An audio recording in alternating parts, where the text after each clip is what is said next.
السلام علیکم ورحمۃ اللہ۔ ہم نے سنا ہے کہ مسلمان سائنس اور ٹیکنالوجی میں بہت آگے تھے، مسلمانوں نے بہت سی ایجادات کی تھیں اپنے دور میں۔ اگر یہ بات درست ہے تو وہ کون سا تعلیمی نظام اور سلیبس تھا؟ سلیبس مسلمانوں کا اللہ کا قرآن رہا ہے، نبی پاک علیہ السلام کی سیرت رہی ہے، باقی ساری خچ ہے۔ یہ بات یاد رکھ لو، یہ چاہے کہ خچ ہے، ون گن نے ریجیکٹ ہے۔ ٹھیک ہے جی، واپس وہی گن گیا۔ تو مسلمانوں کا جو سلیبس تھا نا، وہ اللہ کا قرآن اور نبی پاک علیہ السلام کا فرمان، بس زیادہ سے زیادہ یہ سلیبس ہے کہ جو اجمی لوگ ہیں ان کے لیے نحو اور صرف۔ تو مسلمانوں میں اللہ کا قرآن رہا، نبی پاک علیہ السلام کی سیرت اور احادیث رہیں، اسی کے اندر صحابہ اور تابعین، تبع تابعین وغیرہ کی بھی تعلیمات آ گئیں، اور اس کے بعد جو ہے وہ صرف و نحو۔ تو مسلمانوں کی یہی تعلیم رہی تھی۔ اور مسلمانوں کا جو اللہ تعالیٰ نے عروج رکھا ہے نا، وہ اللہ نے سائنس میں نہیں رکھا، سمجھ لو اچھی طرح۔ مسلمانوں کا عروج اللہ نے رکھا ہے اپنے کلام میں، قرآن مجید کے اندر۔ وہ شاعر نے کیا بات کہی ہے کہ حضرات صحابہ ہیں یا تابعین ہیں یا تبع تابعین ہیں یا ہمارے جو اسلاف تھے، وہ اس لیے اللہ نے ان کو دنیا میں عزت دی کہ وہ حامل قرآن تھے، کہہ لو کہ حاملین کتاب و سنت تھے۔ ان لوگوں کو اللہ نے عزتیں عطا فرمائی تھیں۔ وہ ہے نا واقعہ، کہا جاتا ہے کہ مدینہ طیبہ پر بادل آئے اور برسے بغیر نکل گئے، تو حضرت عمر نے کہا کہ جہاں بھی جا کر کے برسو، تم جہاں برسو گے وہاں جب اناج ہوگا تو وہ اناج ہو نہ ہو مدینہ طیبہ ضرور آئے گا، گندم ہو، چاول ہو، جو بھی ہو جائے۔ تو ان کو اللہ نے عروج عطا کیا تھا قرآن پاک کی وجہ سے اور جہاد فی سبیل اللہ کی وجہ سے۔ مسلمانوں کی دین اور دنیا کی ترقیاں وہ سائنس میں نہیں ہیں۔ ٹھیک ہے، مسلمان سائنسدان بنے، جو کچھ بنے، اسلام منع نہیں کرتا آپ کو۔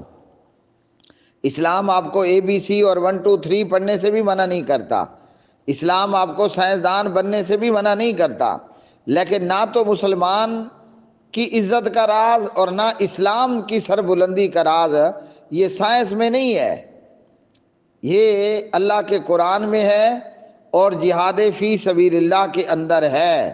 کیا آج مسلمانوں میں سائنسدان نہیں ہیں؟ دنیا کے سارے سائنسدان ایک طرف اور ہمارا کیا نام تھا، عبد القدیر خان، وہ ایک طرف، تو کسی کا بھی اس سے مقابلہ نہیں ہے۔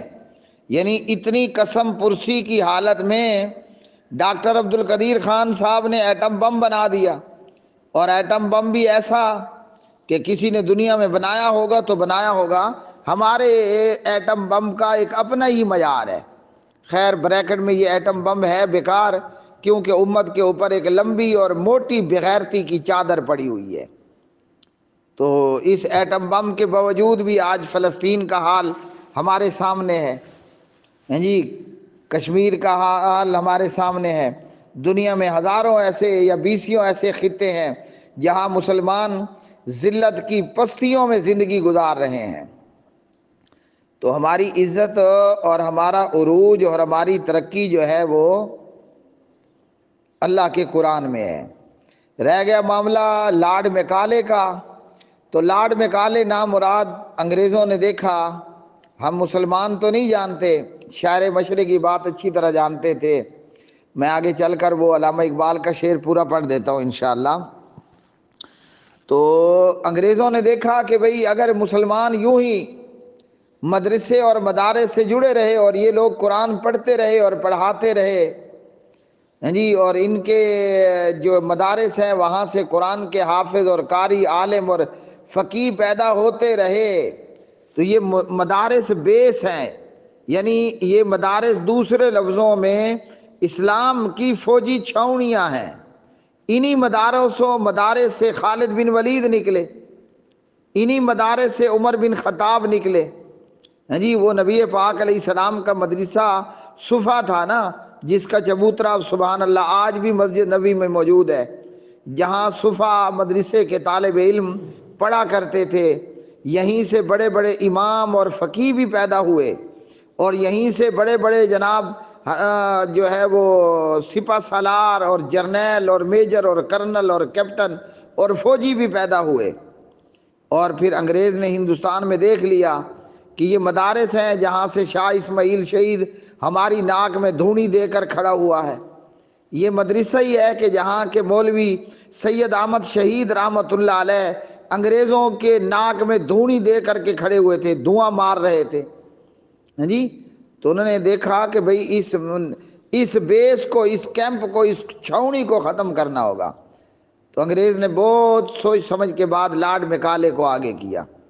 اب جو ہے وہ خیر سے مسلمان اتنا انگریز کی تعلیم کا دل دادا ہو چکا ہے کہ جو ABC پڑھا ہوا ہو نا، اس کو لوگ سر سر سر سر کہتے ہوئے تھکتے نہیں ہیں، اور جو قرآن پڑھا ہوا ہو اس کو سادہ ملا جی ہے جی، یہ ہمارے محلے کے ملا صاحب ہیں، یہ ہماری مسجد کے ملا صاحب ہیں، یہ ادب ہے بدتمیزوں میں، ہیں جی۔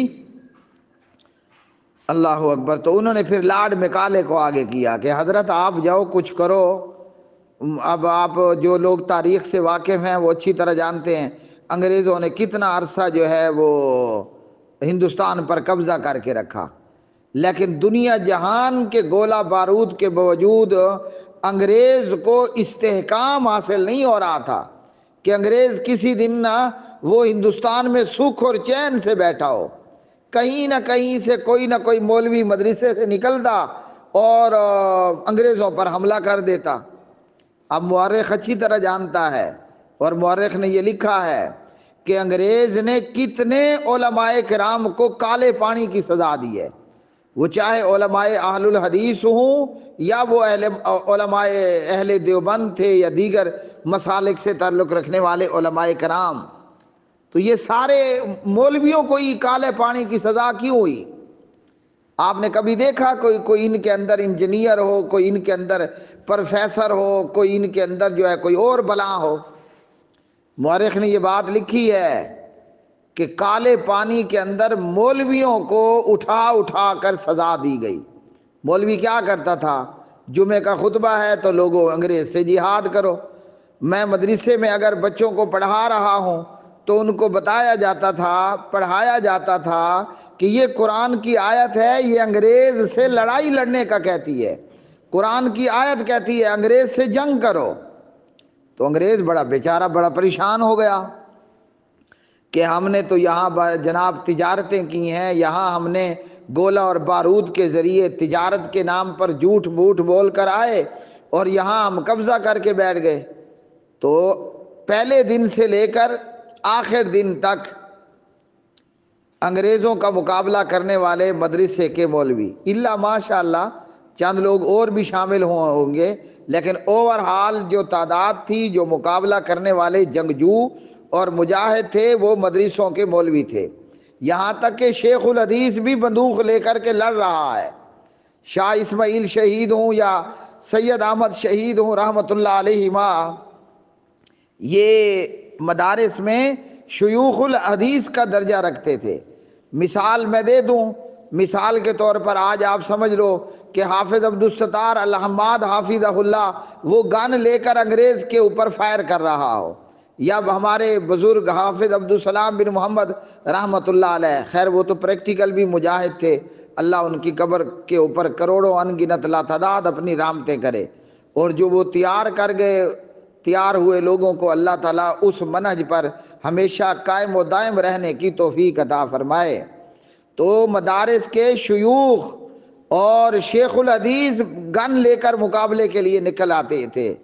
تو انگریزوں نے دیکھا بھائی ان مدرسے والوں سے لڑنا نا ہمارے بس کا کام نہیں ہے، تو اس مدرسے کے مقابلے میں ایک نظام لاؤ، اور وہ نظام لے کر آئے۔ تو ان چولوں نے سمجھا کہ ہم کامیاب ہو جائیں گے، لیکن جب تک اسلام ہے تب تک مدارس ہیں۔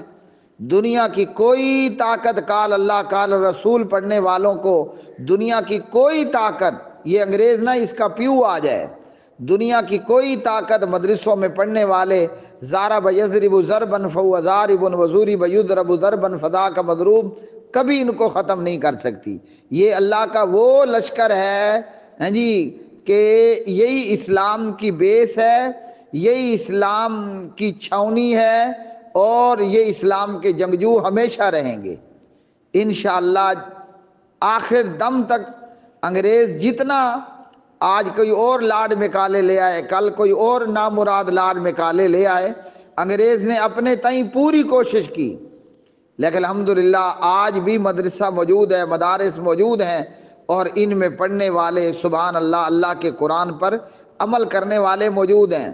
افسوس یہ کہ ہمارے اوپر بے غیرت اگر مسلط نہ ہوتے، میں ویسے کہہ رہا ہوں، ہماری پوری پاک فوج ایک سائیڈ پر ہو جائے، صرف چند مدارس کے لوگوں کو اجازت دی جائے کہ لو جی ہم آپ کے راستے اوپن کر دیتے ہیں، اور کچھ بھی نہ کرے، نہ گولہ دے، نہ بارود دے، نہ غوری دے، نہ غزنوی دے، صرف ہمارے لیے راستہ کھول دے کہ مدرسے والوں تمہارے لیے فلسطین تک درمیان میں راستہ ہے، کوئی اور رکاوٹ کرے نہ کرے ہم آگے نہیں آئیں گے۔